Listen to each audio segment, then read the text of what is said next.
In this video, I will show you how to have multiple Roblox accounts open at once. If you're new to the channel, don't forget to give this video a big thumbs up, leave a comment down below, turn on the notification bell, and subscribe. Now let's jump straight into the video. The first step is to open Roblox in your browser. Once you're on the website, log into your first account. To open multiple Roblox accounts at the same time, you need to open a new incognito window. To do this, click on the three dots in the upper right corner of your browser and select New Incognito Window. This will open a new window where you can log into your second account.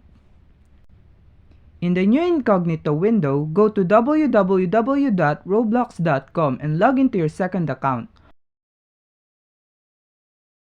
Once you're logged in, you can play Roblox on both accounts simultaneously.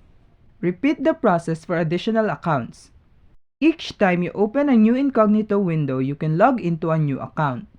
Organize your windows to make it easier to switch between your different Roblox accounts. You may want to organize your windows because you can drag the windows to different positions on your screen and resize them as needed.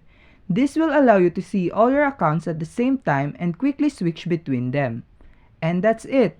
That is how you have multiple Roblox accounts open at once.